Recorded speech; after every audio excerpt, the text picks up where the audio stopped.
Ugly, ugly, ugly in LA. Bears fall 24-10. No offensive touchdowns. This is the Bears Week 7 recap. Now look at Mossy. Really? Oh, so that's how you're going to play it. You going to do this? Okay, fine. That's all I needed. That's all I needed for him to do that. And it became personal with me.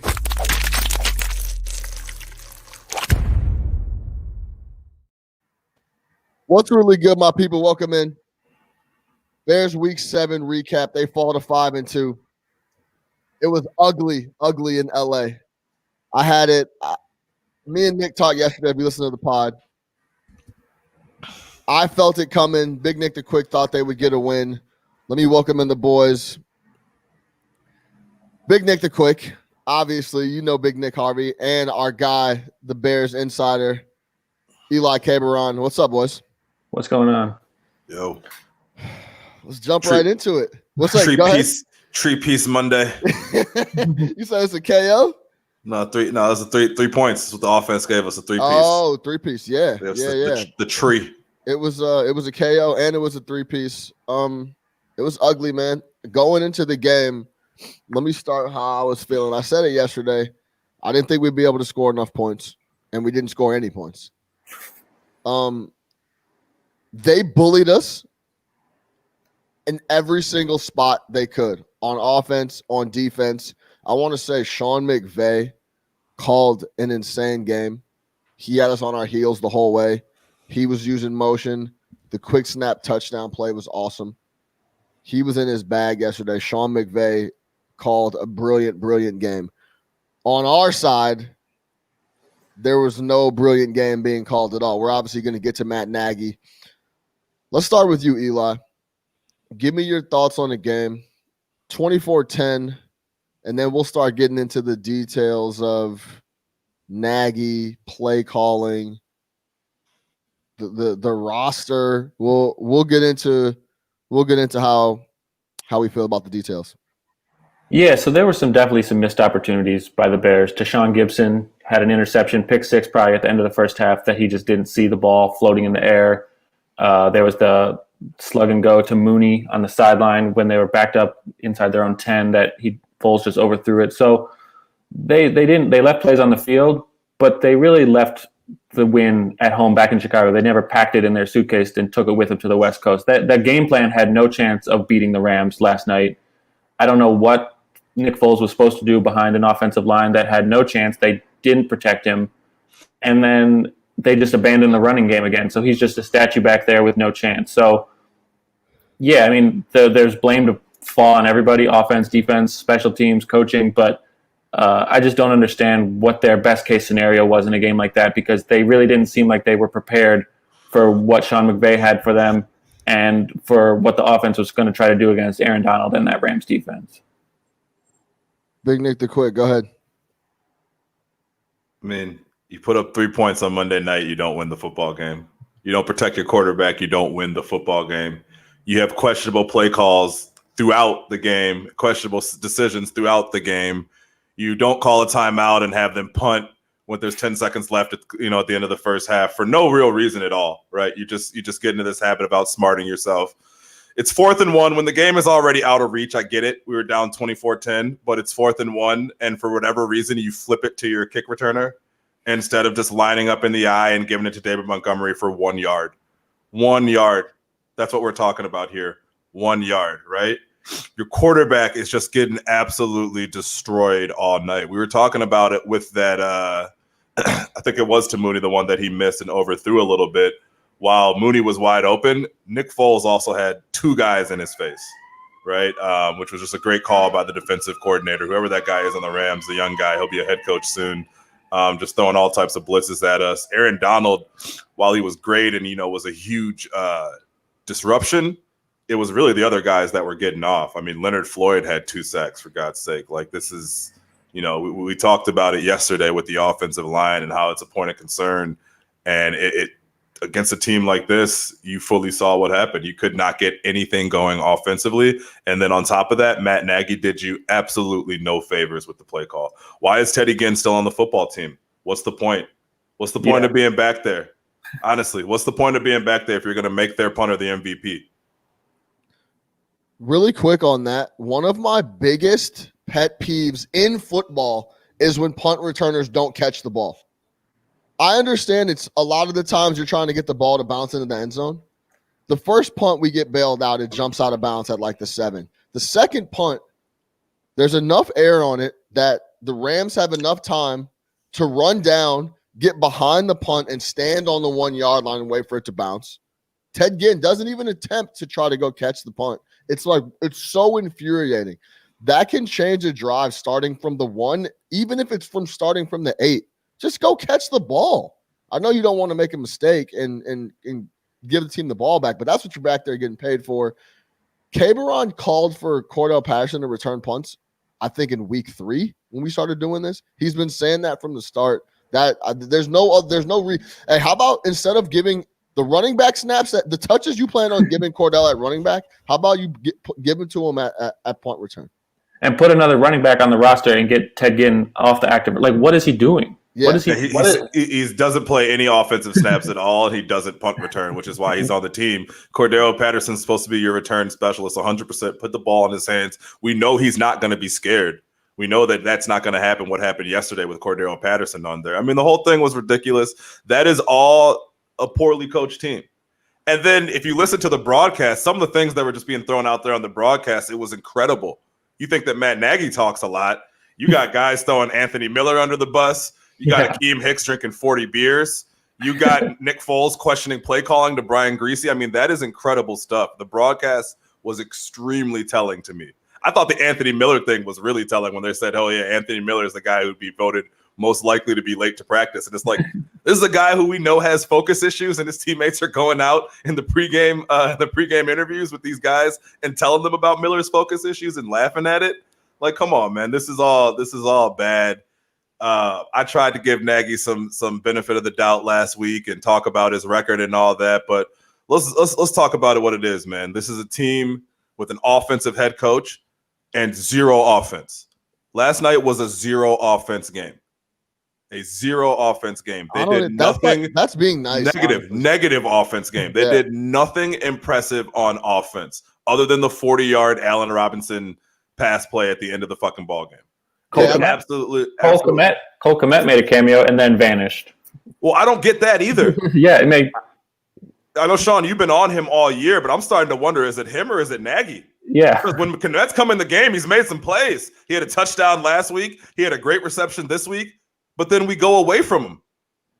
So I don't get it. Maybe Nagy doesn't fuck with them. Maybe he doesn't block. I don't know. I need an answer on Cole Kmet because when he does play, he's doing things. It's not like Shaheen. When Shaheen came in, he couldn't do anything. That's true. This guy is – I tweeted it last night, and we've been talking about it. Last week, he scores a touchdown on the opening drive. We literally don't see him the rest of the game. Then, especially in a game where we're not doing anything on offense, he comes in, makes the second biggest play after the – Allen Robinson makes the 40-yard catch after we're getting smoked already. Well, that was the biggest play of the game. Yeah, but it's in the fourth quarter, right? I'm talking about the Kmet. The Kmet yes, was the biggest. Exactly. Yes. The Cole Kmet comes in, makes the biggest play of the game, and a really good play. Went up, took the ball, caught it at its high point. That was great defense by the Rams. He went up and made a play. Then he comes back on the very next play. Yeah. And gets another catch and then disappears. Now that I'm saying that out loud and I'm thinking about it, maybe, and to Eli's point, the game plan never had a chance. It should have stayed in Chicago. That game plan was trash. It never, ever, ever was going to beat the Rams. And maybe he just gets stuck in the game plan and what he plans on doing and doesn't make any adjustments and doesn't do anything because there's no reason a guy should come off the bench, especially after Harris drops that pass every week. For a first down. So then Cole Kmet comes in, makes a play, and then it's like, well, I don't have him on the game plan sheet, so then he's just not going to see. Like, there's no adjustments being made, so he's not gonna see the field. On Quick's point, we have an offensive coach that doesn't know what he's doing on offense. I have a couple questions for you that I'm going to get to, but 20 out of 24 times, or 24 out of 40 times, the Bears have failed to score 21 points in Matt Nagy games. Yeah, in Matt Nagy games. It's unacceptable. Here's Matt Nagy and his opening comments post game. I was just saying that this is a game today where there's not a whole lot to say in that locker room other than in these situations we got to be able to show what type of resolve we have to bounce back from something like this. I thought that I don't know all the stats, all the numbers in the three phases, but I just felt like we knew defensively there was going to be times that they got chunks on us with their offense, but we were going to bend and not break. I thought our defense for the most part did that. Obviously, stating the obvious, the offense we got to get stuff figured out.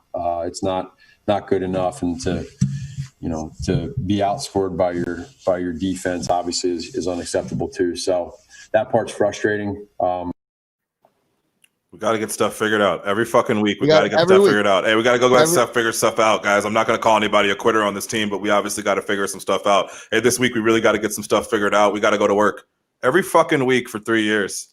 This offense fails to produce touchdowns on a consistent basis. He tells us that we have to go back to work. And then on the Cole Kmet thing, this is the fourth week in a row. He said, "Yeah, Cole's earned it. We'll get him more involved. We'll get him more involved." And it also goes back to having 7 tight ends. It's also hard. Like, you bring in all these guys to play tight end, and then you draft a tight end, and it's like, I guess you try to get them all touches, but that's part of the problem as well. That's Pace bringing in all these tight ends that he's trying to spread the ball around to. No, but Kmet should be your second tight end. I mean, Jimmy Graham does what he does, but if Cole Kmet can do the things that we've seen him do the last couple of weeks, which again, the play yesterday, you just said it was a good play. It's not like he was wide open and caught a ball that anybody could have caught. He made a good play. He did the right thing. It was sort of a big chunk of yardage. The 2 times that we've seen him, he's made plays. I don't understand why you don't have a guy in there that doesn't make plays. And if it's something mental, maybe he doesn't know the playbook. Again, maybe he doesn't block. Come out and tell us that. Hey, Cole just still needs to figure out some things in the running game. Cole still needs to, get a grasp of the playbook. That's fine. There's ways that you can come out and let us know that that's what's happening. But coming out and saying, yeah, he's earned it, then the guy comes on the field, shows the fans that he's earned it, and then you don't play him. It doesn't make any sense. You're not doing the kid any favors. And the biggest play of the game was probably that interception that Foles threw in the end zone. It's 2nd and 4 from the Rams 9. This is the one time that the Bears have sustained an offensive drive and moved the ball down the field. 2nd and 4, Jimmy Graham, your best red zone target, not on the field. Cole Kmet, your second-round pick, not on the field. Your third tight end, Demetrius Harris, is somehow in the game, doesn't block, and Foles throws it into double coverage to the 6th-round rookie, Mooney, and it's intercepted. There is clearly a disconnect between who Ryan Pace values as important to this team in the people he's giving big money to and investing second-round picks in, and who Matt Nagy thinks will contribute. Because if Kmet and Graham aren't out there at the 9-yard line, then what is the point of having them on the team?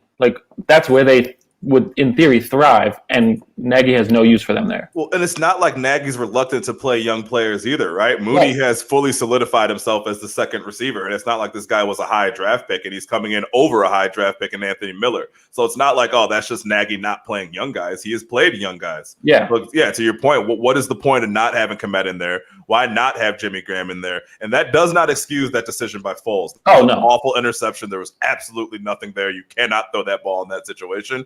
But to your point, Nagy is not – he's putting them in position to fail, and then we're failing. So it's kind of like, where do we start here? He's putting them in position to fail and then failing. Again, the play calling is being openly questioned by the broadcast, and then they're backing it up with the fact that the players are questioning it. Yeah, so I agree. I agree through and through. I think, listen, man, we don't have enough skill players to leave our best skill players off the field in the red zone. Right. That's for damn sure. Jimmy Graham is literally our go-to in the red zone, and he absolutely has no business being on the sideline when we're in the red zone. I mean, as simple as that. And like you said, Nick, that's setting up the squad to fail, and they're failing. Here is well, let me ask you this, because we're gonna talk about Nagy and we're gonna talk about personnel, play calling, and that stuff. Here's the outside of, and like you said, Eli, I agree with you. I think that was the biggest play of the game because it was still 17-3 at that point. We're finally putting some type of a drive together. We're moving the ball. We go down. If we score a touchdown there, it's 17-10, one possession game. It feels a lot closer. That game didn't feel close at any point. So that was the biggest play of the game. And then the Rams go right down and score off of the turnover. And then on a must convert 4th and 1, this is what we come up with. Flip it to Patterson. Left side, he won't get there. What a play. Terrell Lewis. Flip it to Patterson. Left side, he won't get there. What a play. Terrell Lewis. Do you have the audio leading up to that? I don't have the audio leading up to that, but I do have Greasy Nagy. was so suspect on that when he calls it. If you listen to it right before, Greasy goes, they got to get this, and Cordero Patterson's in there at running back? Like, he literally questioned it right then and there.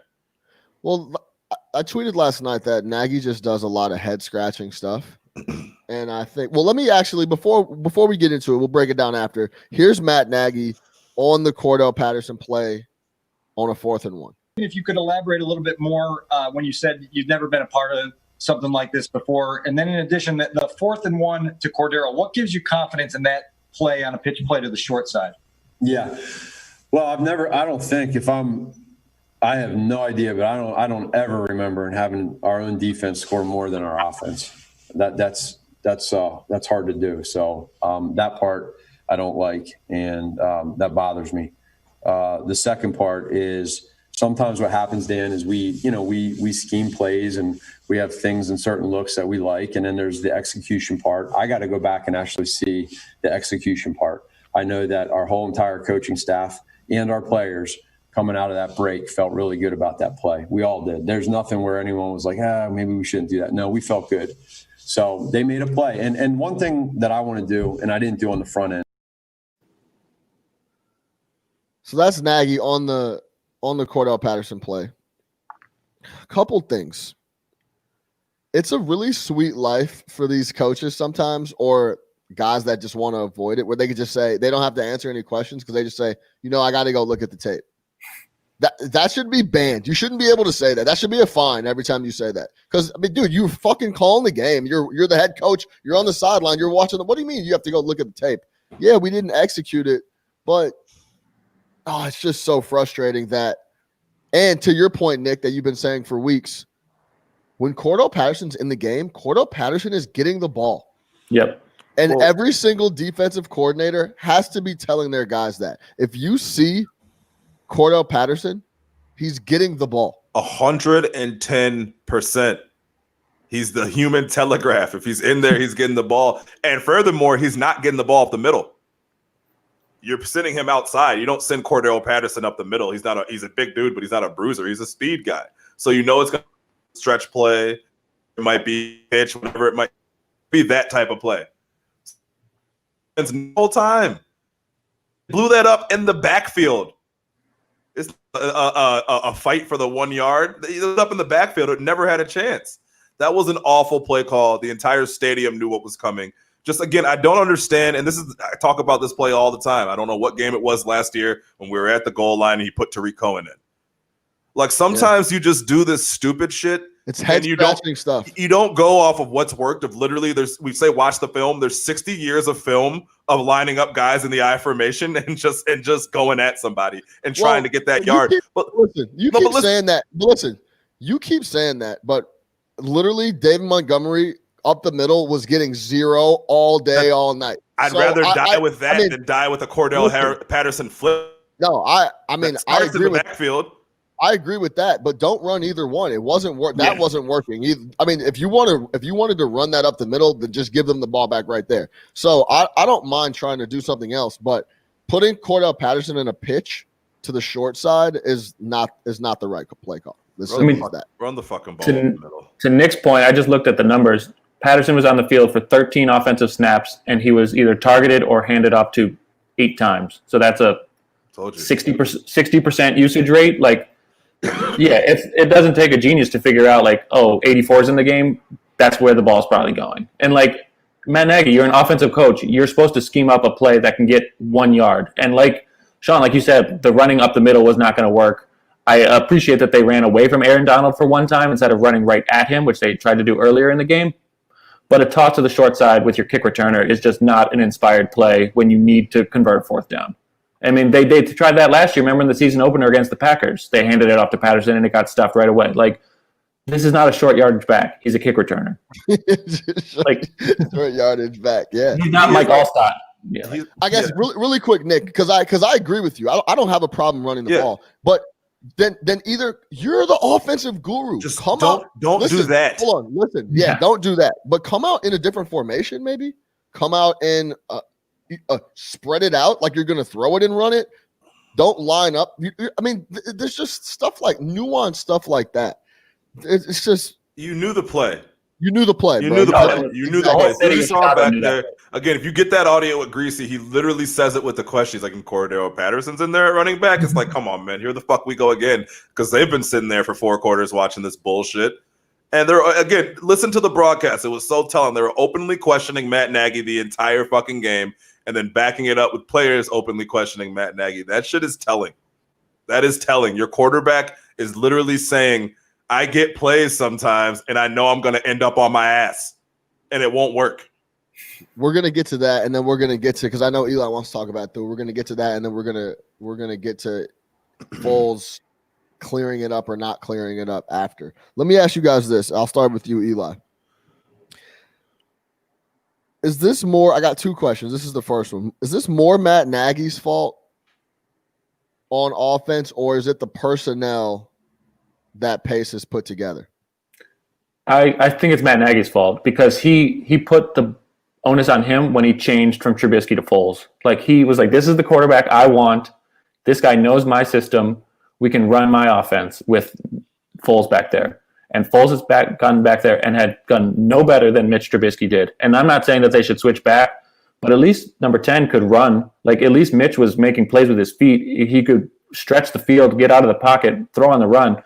Foles is just a statue back there, like I said earlier. So I put this all on Nagy. It's the quarterback he wanted in the system that he designed, so the blame falls on him. Big Nick the Quick. Yeah, I mean, during the season, I have to put it on Matt Nagy. You know, every coach in the NFL is playing with the roster that they have, and that's what you got to do. And at this point, there's no time for excuses saying we should have done this, we should have done that. I will say that they ignored the offensive line. We talked about it last year. They ignored the offensive line, and you cannot win when your offensive line is bad and all you do is fire the coach and take a defensive tackle and put him at guard. That was your remedy for a failing offensive line, is to take a defensive tackle and put him at guard. So you get what you deserve. I don't know whose call that was. I don't know if that was a Nagy call or a Pace call to take Coward and put him at guard, but that's what you did. But at this point, you know, it's hard to watch that game and come away and blame anybody else other than Matt Nagy for some of the things that he did. Because I don't think that it's not like they were pummeling us on offense. Like, surprisingly, we were in that game until we weren't. You know what I mean? So, yeah. Yeah, I mean, that half, it was a 1-score game. Yeah, I think into the 4th quarter we were.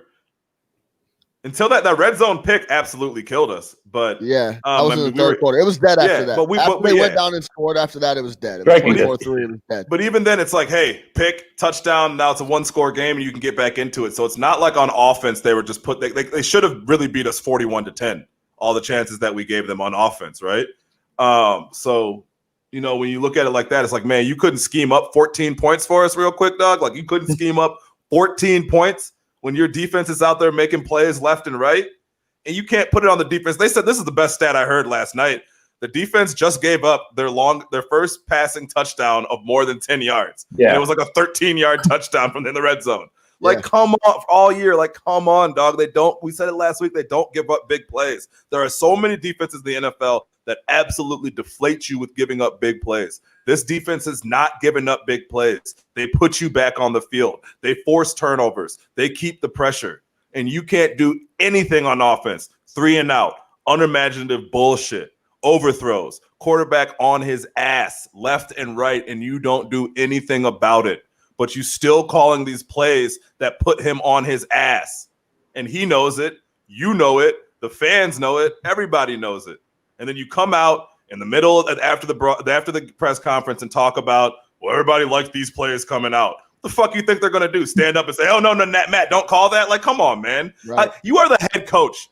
Don't come out there and be like, well, everybody liked it coming out. You're the fucking boss. Like, what are you talking about, man? You don't take a vote before you have the play. It's not like everybody has a chance to say aye. You know what I mean? Like, come on, bro. What are you talking about? Everybody liked it coming out. It's in the heat of the moment of a fucking football game. You call the play, guys go out and do it. But then you blame it on the execution. That was a sly little pass of the responsibility right there. It wasn't the execution. It's in the play call. It's in the game plan. Take some fucking accountability for yourself. Say, look, I'm not getting it done as a play caller right now. I need to go back and watch some film. I need to figure out the strengths and weaknesses of my football team and get out of my own fucking way. I need to react to what's happening in the game, not what I want to do before the game. That was some real slick shit to talk about. I need to go back and watch the film and see the execution. No, the fuck you don't. Fuck. I mean, go ahead. Yeah, no, the quick is warming up. Because I agree with you. I think he's always kind of he's never really owned it. I've never heard him be like, yeah, that's on me. Let's keep it moving. I don't think he's ever said that ever. So that is a good point in a little tidbit you picked up quick on. Yeah, it's more execution more than the play call. You know who says execution a lot? Adam Gase. Watching Adam Gase says execution like 100 times, dude. It's like, no, bro, you're not good at your job. Just come out and say it was a bad play call and keep it moving. Yeah. That was a Trestman thing too. He would always be like, we had our best week of practice and it just didn't work on Sunday. It's like, okay, well, obviously didn't have a great week. Yeah. Maybe the evaluation of the practice was a flaw. Yeah. Okay. Let me ask you the second question. Is it time for Nagy to give up play calling duties? I'm talking about today. He comes out and says, I'm going to focus on leading the squad and passes the book. Eli, go ahead. I mean, I guess it would depend on who he's passing that responsibility to. I still want him involved in the play calling because that's in reason why he was hired. That's his expertise, so to speak. But yeah, I think that the idea of him calling plays is probably not working. So passing the buck to someone else probably can't hurt. Like we said, there's no way to fix the leaky offensive line. Literally at 4 of the 5 positions, they have below average or like players that should not be starting in the NFL, and it's really hard to scheme around that. But you look at what the Rams were doing. I watched a lot of the Tampa Bay game on Sunday. Like, they just have short, easy throws for their quarterbacks. Like, don't put them in these pressure situations. Meanwhile, the Bears are doing like 7-step drops and like these deep routes with a leaky offensive line that have no chance of working, like what Greasy was saying on the broadcast. So you get a new play caller and maybe they can scheme up something that's just quick and easy and can move the ball down the field, because what's happening now is just not working. You're married to Matt Nagy and his play calling at this point in the season. I mean, what are you going to do? Switch somebody's role on the fly? Yeah, it happens all the time. Like the OC like knows can call plays. It's not like that huge of a jump, I would think. I mean, I wanted to get your take on it. I mean, there's Matt Nagy would jump into the Chicago River. Yeah, it's not happening. He would do anything. He would never give up play calling. Because what happens once he gives up play calling duties? What does he do? He becomes Hugh Jackson. He just Jason Garrett. Clap for everybody. Let's go. Hey, rah, rah, rah. He's not calling any defensive plays. He is a good rah, rah guy. That's great. Yeah, fine. I mean, listen, put him on the field and have him rah, rah. But he's not going to give up play calling duties. And I don't know too much about Bill Lazor, the play caller. I know that the last time he called plays was for the Cincinnati Bengals, and I don't remember their offense lighting the world on fire either. So, I mean, I think at this point you really are stuck with this Matt Nagy play calling thing. He's not the type of head coach who's going to remove himself from play calling duties, because that's what he does. He is a play caller. Honestly, in the NFL, your best, or it would be in your best team's interest, kind of like Mike Tomlin, where your head coach is literally the rah-rah guy and keeps people in check. The problem with it now is that you have to go get an offensive-minded head coach, because if you don't and your offensive coordinator's a stud, you're going to be filling that spot every year and every 2 years. You're going to try to – so you've got to try to keep your head coach to be the offensive guy, to be the offensive guru so that you could keep that offensive philosophy in for a long period of time, like Andy Reid and the Chiefs, right? So, yeah, I mean, we knew the answer to the question. I just thought something's got to change because, like we said at the beginning, 24 or 40 games, you don't score 21 points. This is literally – if you can go back and you remember, the reason I loved the Nagy hire in the first place was because it was going to be an offensive focus. Like that was the biggest thing, and it's just not happening, man. It's not working. No, it's been an offensive focus. It's just been the wrong focus. It's been an offensive focus. He focuses on offense. That's why he calls all this dumb shit, but it doesn't work. There hasn't been the offensive adjustment. You got to KYP, man. Know your people, know your personnel. If you don't have the offensive line to do 7-step dropbacks, don't do 7-step dropbacks. You know what I mean? Say it like that, yeah. If you have a power back, don't run a sweep with them. I'm not saying that we do that, but I'm saying, like, you know what I mean? Like, you got to look at your personnel and be like, hey, this is who we got right now. I think that he just you said it earlier. He knows what he wants to do. And he is so set in doing it. And he told you last week in the press conference, the reason I did this is because I wanted to do this 2 plays later. So when you have someone who thinks that way and they think that they're that smart and they just want to show the world everything that they can do, even though it doesn't make sense, you know these type of people, man. They exist all over the place. You've worked with them. You know what I mean? It's just that person who's just, no matter what it is, they're going to do what they're going to do. And they want to zag when everybody's – there's no fucking reason to zag. And that's what Matt Nagy does, man. That's why you pitch to Cordero Patterson on 4th and 1. That's why Tariq Cohen gets goal line carries. That's why you don't call the timeout for the punt. And like, it's just none of it makes sense. I mean, it's telling that the running game was working better the first 2 weeks when they were running this offense that Nagy didn't like, but they had to make it work for Trubisky. But it was working. Like, I mean, yeah, Trubisky was turning the ball over, but they were moving the ball on the ground. Now they have the offense that, in theory, the coach wants to run, and it doesn't do anything. So maybe, yeah, like Nick said, the problem lies with the person calling the plays, doesn't understand how to use the skill that he's been given. So, and let me ask you this too, because I was thinking about this last week because of how stubborn Matt Nagy is. So you remember the year that we went 12-4? Was it 12-4, 11-5, whatever the fuck it was? And Trubisky was the best running quarterback in the league, right? 2018. Like he was just an awesome running quarterback, and like it was like, hey, when all else fails, you can just have him run around and scramble and all that. And then we just stopped doing it last year, didn't really do it this year, and there was really no reason as to why. Like, is that a Matt Nagy thing? Is he that stubborn that when he saw that that's what Mitch does best, but it's not what Matt Nagy wants to do, that he just stopped calling those plays? You know what I'm saying? Like, why? It just makes me think about decisions like that when you look at a game like last night. Is he so dead set in his vision of what an NFL offense should look like that he refuses to play guys to their strengths? Because when Mitch would run the ball, I know it's not the best way to preserve your young quarterback, and eventually he's going to get hurt, but whatever at this point. Like, why did we stop running with Mitch? You know what I mean? What happened to all the design runs? What happened to the rollouts? What happened to the things that he was okay at? We didn't do them. He kept trying to fit him into a different type of box of what he thought his quarterback should look like. And this is by no means me saying that Mitch Trubisky is a productive quarterback or it's Nagy's fault that he's not good or anything like that. But just he doesn't look at his team and play them to their strengths. Yeah, I mean, I'm pretty sure that the longest run for the Bears this year is that long run that Trubisky had in, what was that, week 1, week 2? Trying to find the stats, but like that's where their offense would thrive, was when Mitch was out making plays with his feet and something would open downfield and he could maybe make that throw. But yeah, they got rid of that.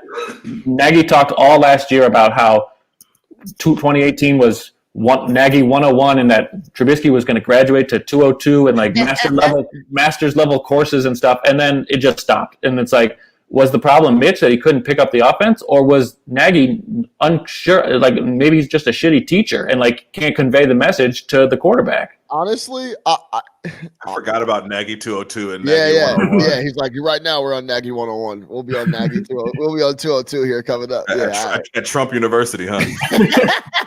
It's about as valuable as that lesson's going to be. Yeah, look, I mean, I'm starting to think Trubisky was the easy target, and I don't think Trubisky is or was a good quarterback, but I'm starting to think just spread it all around. The team that Pace has put together is not very good on offense. I'll say that. Nagy is not very good, but doesn't have a lot of pieces around to work with.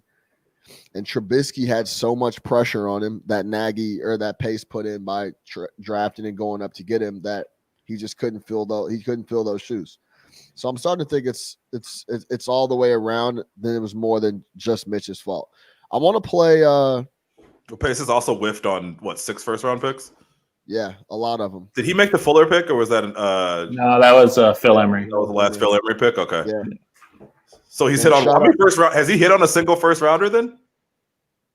I mean, it went Kevin White, Leonard Floyd, Mitch Trubisky, 28. Who was 18?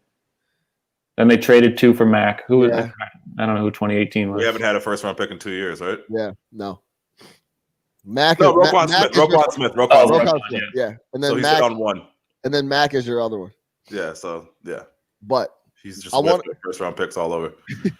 I want to touch on this Foles play because I know we had some stuff to talk about, and then we're going to close the show with a new segment. We'll call it story time with K. Baran, but we'll get that. But here's the big talking point after the game was Brian Griese's comments about Foles' confidence in the plays that are coming from Matt Nagy. Here's Brian Griese on the telecast. We were talking to Nick Foles yesterday, and he said, sometimes play calls come in, and I know that I don't have time to execute that play call. And, I'm the one out here getting hit. Sometimes the guy calling the plays, Matt Nagy, he doesn't know how much time there is back here, and so that's something that they have to get worked out. So did Brian Griese just make that up, or did he take it completely out of context?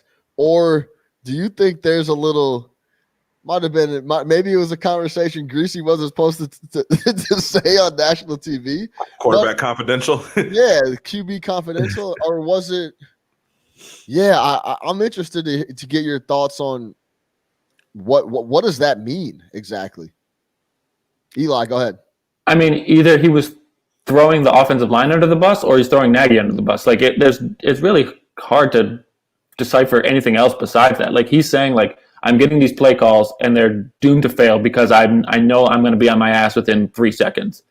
So either he's saying Nagy doesn't understand how long a play takes, or he's saying the offensive line can't hold a block for long enough for the play to develop. Of course, he's taking no responsibility for himself, which he needs to get rid of the ball quicker, but that's beyond the point. Like, either it's one or the other, and they're both clearly problems. Nagy's play calling is a mess. The offensive line is a mess. But Foles has to take some responsibility for that, I think. Like, it's not like he's lighting up the world out there when he does have a clean pocket. It's just a mess all around.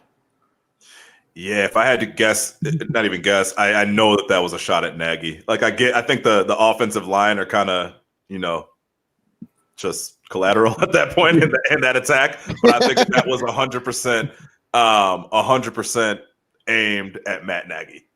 Because he even said the guy who's calling the plays isn't the one who's getting hit. Right. You know what I mean? So I think that was 100% aimed at Nagy. And if you look at it, remember last week or the week before when Foles was imploring Nagy to stay in the hurry up. This works.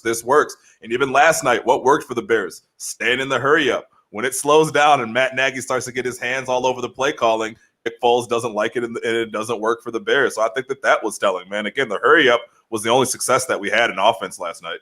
When Foles was out there doing his own thing and then as soon as it stops, that's when they call that play that Foles throws the pick on. So he was 100% throwing Nagy under the bus. He doesn't fuck with the play calling because Nick Foles is out there in the trenches with guys in his face. He knows the drill.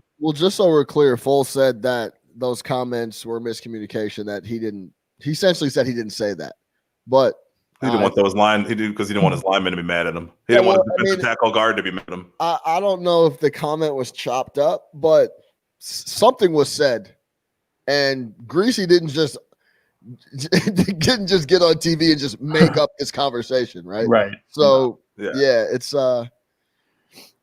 it's interesting. That's really interesting. Yeah, that's very interesting. Like, and even if Foles thought it was off the record, like, come on, man, you're talking. Greasy's a media guy at this point. He's calling the game. His job is to get nuggets and information that he can spread out throughout the broadcast. So if you're telling him that, like, you're frustrated. You're feeling that. You want to get that off your chest to somebody. You know what I mean? Like, this is this type of stuff doesn't happen when you're happy with your head coach. No. Or the play calling. Yeah. He's like, you're going to send me out there against Aaron Donald and them boys, and apparently Leonard Floyd too, and I'm going to get my ass kicked. Because you want to do 7-step drops and you want to get cute. In the same week, I was haunted by Cody Parkey and Leonard Floyd. It was crazy, brutal. Yeah. Maybe Kevin White's on the Saints next week. And he gets 40-yard touchdown reception. You said Kevin White go crazy. They gonna pick him up off waivers. Absolutely, Kevin White, man. Who else? Mike Thomas is still hurt. All Kevin those guys, White. yeah. Can't guard Mike. Can't guard Kevin. Jordan Howard revenge game. Jordan Howard comes out for $120. Yeah. Oh man, Taylor Gabriel. Final stat line. Nick Foles 28 of 40, 261, 2 interceptions. David Montgomery 14 carries for 48 yards. It was brutal all day on the ground. Cordell Patterson 3 carries, 1 yard. I mean, again, if you had said to us yesterday morning that Nick Foles is going to throw the ball 40 times, we would have known that it's a loss. Like that just can't happen if you win the game. Like that's just not going to work. Yeah. Well, yeah, and then I mean, I thought it was I was gonna say, where are you guys at with that defensive touchdown and the celebration? You think at that point the defense was like, fuck it, we're a separate ball club from these offensive guys and we're gonna get off because we scored a touchdown? Because normally I'd be mad about that shit. Like, man, y'all are down 14 points. Like, why are we celebrating? But I was like, man, y'all deserve it. Well, Eddie was like, finally they didn't take one away from me. Yeah, Eddie was like, I'm gonna celebrate. I'm getting mine off. It's number 6. I'm not gonna lie, it pissed me off when it was happening initially. Because score the touchdown, get off the field. We got a lot more work to do. I mean, still one unit. Hey, listen, or like Eddie, if you want to celebrate or spike it or go talk to the end zone camera, cool. Don't try to orchestrate some big celebration with the whole rest of the team. The rest of them just didn't want to come. He's calling the rest of the team over. Nah, man, we've been getting gashed. Hey, and I know we didn't touch on the defense. They got their ass busted too. So, I mean, let's not be – and I know, Nick, you never want to slander the D. Listen. Well, but how many possessions? Bro, they got their ass clean busted yesterday. They played a good enough game to win. The defense played a good enough game to win. They're on the field left and right. Yeah, I mean, they were put in a horrible spot because they know in the back of their head that if they don't make a stop, they have no chance of winning. Like, they're just put in no man's land. I thought they've definitely played better games.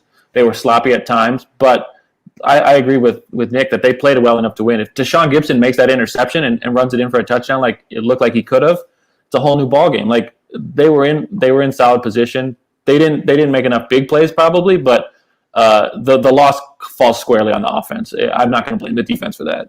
That's on the offense. We gave up 161 yards on the ground. They always give up yards. I said 161 rushing yards were given up. They give it there. Okay, fine. No problem. No, it's not a no problem, but it's how much were they on the field?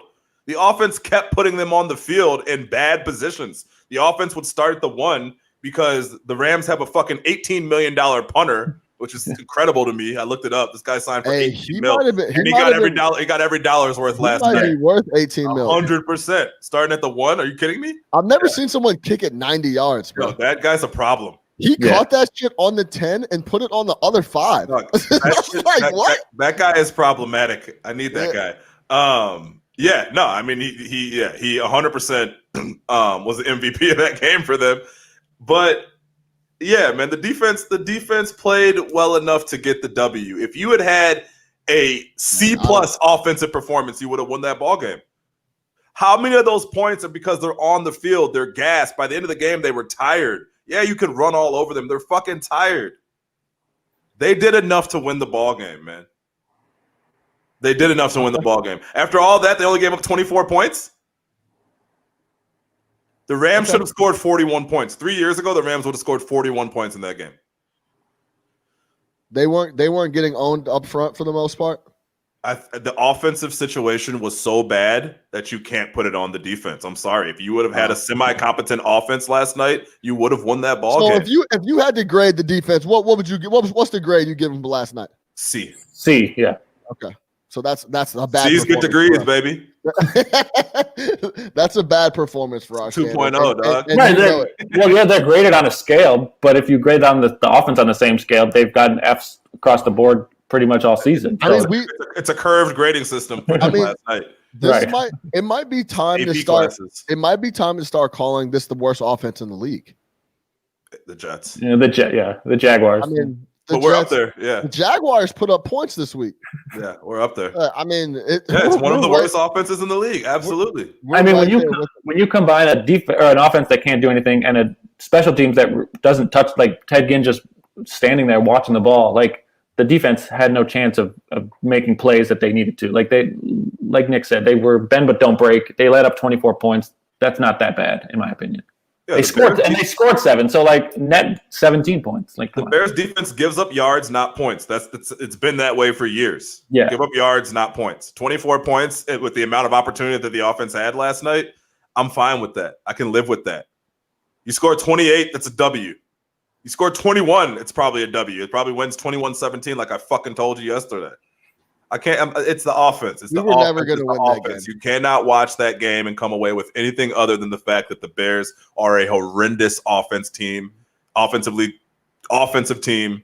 and their coach does not do them any favors. Lack of talent, lack of play calling, lack of execution, whatever you want to call it. It's all there. It's lack. It doesn't get any easier. Bears. In the I like to call the afternoon game, America's game on Fox is the third national or fourth national game. There's Thursday night, there's Sunday night, there's Monday night, and then there's your Sunday late kick on Fox, and that's the slot we're in next week against the Rams at home or against the Saints at home. So it doesn't get any easier. Let's close it out. The Week 7 recap. K-Baron is going to give us a story weekly. Eli, my guy, take it away. Yeah, so I covered the team for 4 seasons, 2014 to 2017. So it was the last year of Trestman and the 3 years of John Fox. So I saw maybe the 4 worst years of Bears football. That one, grow the man. But but my story is from that 2014 season, which was just absolute batshit crazy. I was reminded of this. It came up on my memories time hop thing 6 years ago last week. The Bears lost to the Dolphins at home, 27-14. I'm looking it up now. So the media, we come down, we get outside the locker room, and we just hear Brandon Marshall just going nuts, yelling, "This is ridiculous. You guys need to play better. This is unacceptable." He kept yelling, "This is bullshit." We get into the locker room. We find out that he was yelling at Robbie Gould, who was standing up for Jay Cutler because Cutler wanted no part of talking to Brandon Marshall. Marshall's just going ballistic.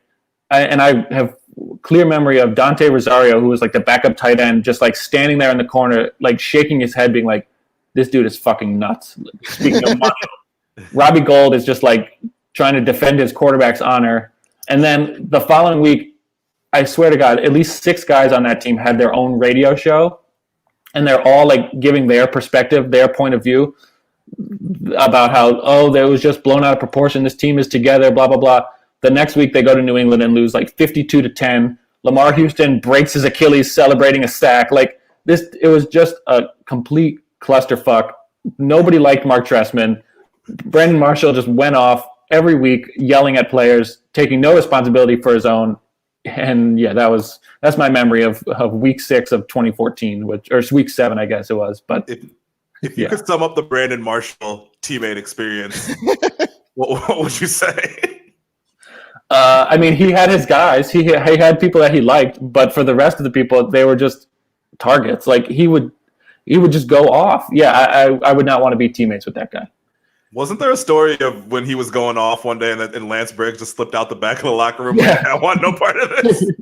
He's like, yeah, I'll meet you guys in the hallway. Yeah, Marshall just had his way of just like, he would like bring the whole media over to like his locker and then just not want to answer questions, but he wanted to like make sure that he was on the local news at night. Like, just like Marty Bennett is like over here like promoting his children's book. Like it was just like so dysfunctional and then Trestman was just like, it was literally the inmates running the asylum. Like Trestman had no chance of corralling those dudes. It was just insane. I think you should come with the Trestman. I think we could have Trestman stories for like the foreseeable Yeah. future because this guy, that tenure, I think is That's another offensive genius. That doesn't score any points. Yeah, he was offensive genius in like '96. They had several problems besides lack of points. That was a horrible defense. The fact that Mel Tucker is a Big Ten head coach is still hilarious to me because that was one of the worst coach defenses I'd ever seen in my life. But and they just got throttled in week 1 of his tenure at Michigan State too. So yeah. We were talking about that actually this weekend going into the game. Like Mel Tucker has a job for real. Shout out Mel Tucker. Shout out Mel Tucker. Yeah. Keep cashing those checks. Cut the Black Lives Matter checks all day. Pay that man his check, boy. Yeah, all good. He's got a 4-year deal. That's it for week 7. No catch up sports talk via Chicago. Ugly in LA. Let's see if we can bounce back next week. 5-2. Man, this doesn't feel like 5-2. I feel like we're the Browns. It's like the same thing. But we got next week. We're at home. Maybe we can get back on the winning track. For Eli K. Baron, for Big Nick the Quick, I'm your host, Sean Little. No catch up sports talk via Chicago. Lock in with us.